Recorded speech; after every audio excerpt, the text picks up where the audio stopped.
Assalamualaikum Baraya, selamat datang kembali di Guru Gembul Channel. Di episode ke-55 ini kita punya kajian tentang teori dunia paralel. Ini adalah salah satu teori yang paling menarik, yang paling membuat penasaran, paling memberikan harapan, tetapi sekaligus juga paling menakutkan. Apabila teori ini terkuak, kita tidak akan melihat lagi dunia seperti yang kita lihat hari ini. Kita mungkin akan mengetahui bagaimana sesungguhnya dejavu, kita mungkin mengetahui bagaimana sesungguhnya hantu, kita mungkin tahu bagaimana sesungguhnya reinkarnasi. Ini adalah sebuah teori yang sangat besar, tetapi masih sebagian besar berupa hipotesis. Kita akan bahas itu sekarang, Baraya. Kita mulai pengalamannya di Inggris. Di desa Woolpit tahun 1200-an, ada dua orang laki-laki dan perempuan masih sangat bocah, umurnya sekitar 7 dan 5 tahun. Mereka ditemukan dalam kondisi menangis di sebuah parit oleh beberapa warga desa. Ketika warga desa menarik mereka keluar, warga desa menjadi heran karena anak-anak ini tidak berbahasa Inggris.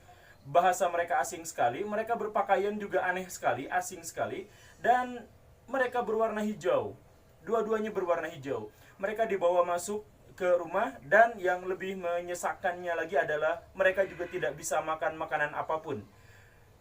Berhari-hari mereka tidak bisa makan makanan apapun, sampai salah satu yang paling kecil, yang laki-laki itu meninggal dunia karena kelaparan. Sedangkan yang satu lagi, yang lebih dewasa, yang lebih besar, berhasil selamat karena akhirnya warga desa menemukan bahwa mereka makan kacang polong, hanya kacang polong saja. Lama-lama anak yang lebih besar ini dibaptis. Pengakuannya adalah ketika dia sudah bisa berbahasa Inggris, dia mengaku bahwa dia bukan berasal dari Inggris, bukan berasal dari Woolpit, tetapi berasal dari sebuah desa yang bernama Saint Martin. Anehnya, menurut pengakuan Agnes, dia dan adiknya selama ini hidup di desa itu tanpa sekalipun pernah melihat matahari. Dunianya gelap, dunianya remang-remang. Tidak pernah ada cahaya sekuat seperti di sini, kata dia. Dia kemudian menceritakan bahwa suatu kali dia dan adiknya disuruh mengembalakan kambing oleh ayahnya. Dia menemukan ada sungai yang mengalir dan seperti menyala, sungainya menyala seperti emas. Ketika ditelusuri, tiba-tiba dua anak itu malah tersesat di desa Woolpit. Aneh. Catatan tentang desa Woolpit dengan dua anak hijau ini akurat, valid, bisa ditelusuri, bisa dikritik. Yang jadi masalah adalah sebenarnya siapakah mereka. Banyak spekulasi-spekulasi, banyak pendapat-pendapat, dan tidak harus menyebutkan itu berasal dari dunia lain. Tetapi saya ingin jadikan cerita itu sebagai pengantar bahwa dunia lain hari ini, tahun 2019, para ilmuwan sudah menemukannya.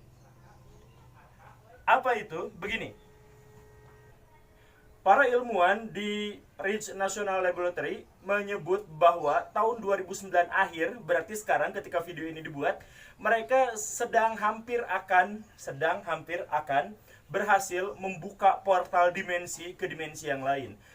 Bagaimana dimensi yang dimaksud itu terwujud? Yang terwujud adalah kita bercerita tentang dunia paralel. Dalam dunia paralel dikatakan bahwa ketika manusia mengambil keputusan, maka keputusan itu akan berkonsekuensi pada pecahnya dunia. Bukannya pecah perang dunia, pecahnya dunia. Maksudnya, saya ambil contoh, Baraya, waktu Baraya SMA, kemudian memilih universitas mana yang dikehendaki untuk lanjut ke studi. Baraya katakanlah memilih UPI atau memilih UGM. UPI atau UGM, UPI atau UGM. Kemudian Baraya terpilih masuk UGM. Tetapi di dunia yang lain ada Baraya yang hidup normal seperti sekarang dengan dunia yang sama seperti sekarang, tetapi memilih UGM. Dan karena itu Baraya yang ada di UGM itu memiliki nasib yang sangat berbeda dengan Baraya yang ada di UPI. Yang satu mungkin lebih kaya daripada yang lainnya, kemudian yang satu menikah dengan orang yang berbeda dengan yang ada di sana, begitu. Tetapi mereka masing-masing hidup berdampingan. Ada juga yang akhirnya di sana meninggal, di sini masih ada, atau di sana sudah sukses besar dengan kekayaan yang melimpah, sedangkan di sini malah tidak menghasilkan apa-apa. Setiap satu kesimpulan dari keputusan yang Baraya ambil itu menyebabkan dunia pecah. Jadi bukan hanya dua universitas itu saja, tetapi saat Baraya memilih untuk bermain di sini atau bermain di sana, itu memecah dunia. Ketika Baraya hidup bersama orang tua memutuskan untuk pindah rumah, yang satu memutuskan untuk tetap di sini, yang satu memutuskan untuk lokasinya pindah di tempat lain yang lain lagi, maka dunia pun terpecah lagi. Ini adalah salah satu di antara 4 level dunia paralel. Ada 4 skenario dunia paralel, tapi salah satunya ini yang akan kita bahas. Dengan kondisi yang seperti itu, maka ini bisa menjelaskan tentang bagaimana mesin waktu bergerak. Baraya kita sudah tahu bahwa mesin waktu itu sebenarnya sangat masuk akal untuk ditemukan. Dari mulai Einstein, Hawking, sampai Michio, itu sudah menyebut bahwa mesin waktu itu sebenarnya tidak susah-susah amat. Syaratnya berat, tapi secara logis bisa. Yang jadi masalah adalah paradoks. Nah, kalau teori tentang dunia paralel ini diterima, maka kita bisa mengerti tidak akan ada lagi paradoks dalam penciptaan mesin waktu. Kita akan bahas kapan-kapan tentang mesin waktu, Baraya. Nah, balik lagi, sekali lagi, saya ingin ceritakan cerita yang lain. Suatu kali di bandara Jepang, tidak lama setelah selesai Perang Dunia II, ada seorang turis datang ke bandara itu. Kemudian biasa, saya mengajukan, membereskan, menyelesaikan masalah visa karena saya mau tinggal di sini beberapa hari dan seterusnya untuk urusan bisnis. Orang yang dimaksud itu tidak ada sesuatu apapun yang mencurigakan dari dia. Pakaiannya biasa, wajahnya biasa, dia membawa paspor, membawa visa, membawa semua hal tentang perjalanan dan seterusnya. Apa yang aneh? Yang aneh adalah bahwa dia mengaku berasal dari negara yang namanya Tauren. Dan di paspornya juga disebut bahwa alamatnya ada di Tauren. Tidak ada satupun negara di dunia ini yang namanya Tauren, tapi dia menyebut bahwa dia ada dari Tauren. Dia marah-marah di kantor bandara. Saya minta ini, saya dari Tauren, saya berkali-kali datang ke Jepang, saya sudah tidak sekali ini berbisnis di Jepang. Mereka berdebat dan perdebatan selesai setelah ditunjukkan sebuah peta dunia saat ini bahwa memang tidak ada satupun negara yang namanya Tauren. Dan dia marah karena ternyata negara Tauren yang dia bilang sekarang namanya adalah Andorra. Dia marah-marah lagi karena Tauren adalah sebuah negara yang sudah 1000 tahun lalu berdirinya dan sudah ada. Ini paspor saya bolak-balik datang ke sini. Dia akhirnya disimpan di sebuah peristirahatan menunggu kejelasan berikutnya. Tetapi esok harinya ketika dia mau dipanggil, dia sudah hilang dari kamarnya, padahal kamarnya terkunci dan tidak ada rekaman apapun, tidak ada jejak apapun yang menunjukkan dia pernah keluar kamarnya itu. Cerita ini hanya didapatkan dari satu media saja, jadi ada kemungkinan cerita ini hoax karena berasal dari sumber yang hanya tunggal, tidak ada yang lain. Tetapi kalaupun ini benar, ini mungkin menjadi salah satu penjelasan bahwa teori dunia paralel itu ada. Dalam dunia fisika, perpindahan dimensi itu pernah dilakukan dari proton ketika dia berubah menjadi neutron. Ini di laboratorium jelas ada. Jelas disimpulkan dia pernah pindah dimensi setidaknya selama 9 detik. Itu sudah ada di dalam laboratorium.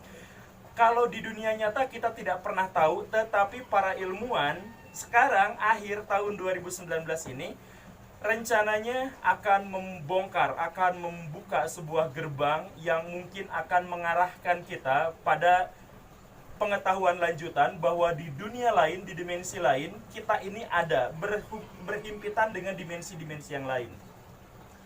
Bukan hanya berhimpitan, tetapi juga saling mempengaruhi.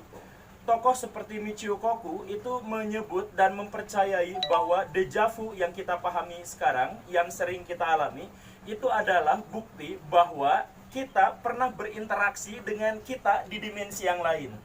Kan Baraya pernah ngalamin deja vu, kok saya pernah ada di sini tapi kapan? Nah, pernyataan itu jangan-jangan adalah bukti bahwa di dimensi lain Baraya memang pernah ke sana dan ada interaksi otak, interaksi memori antara Baraya yang ada di sini dan yang ada di sana, kemudian saling mempengaruhi dan itu menyebabkan oh, jangan-jangan seperti itu.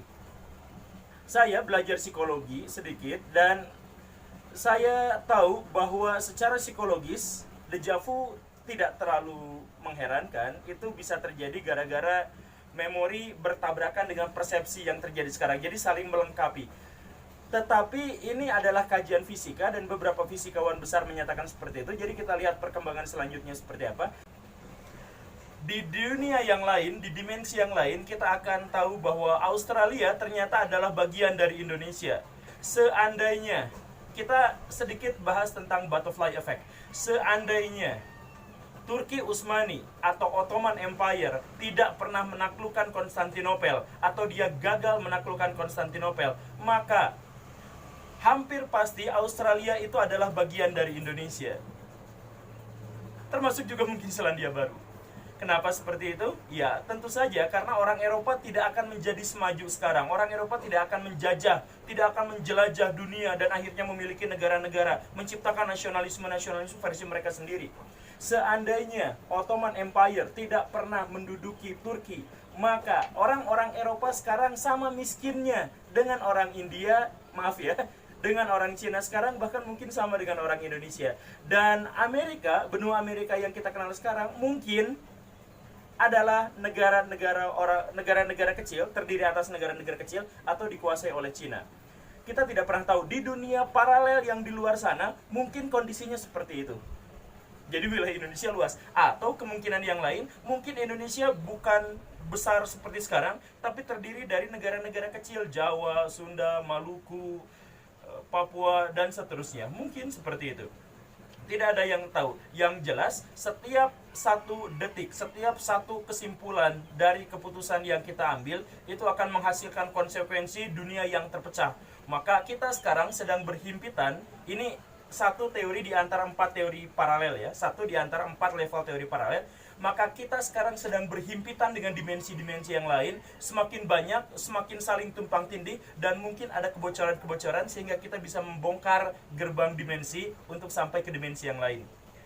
Silahkan berhayal tentang hal itu. Silahkan berimajinasi tentang betapa berbedanya dunia dari setiap kesimpulan dari keputusan yang kita ambil. Tetapi imajinasi itu setidaknya hari ini bisa dibuktikan secara saintis. Oke, baraya itu saja pemaparannya. Semoga kita bisa melihat misteri-misteri besar di dunia yang lebih besar lagi. Saya Guru Gembul. Silakan tonton episode saya yang lain. Assalamualaikum warahmatullahi wabarakatuh.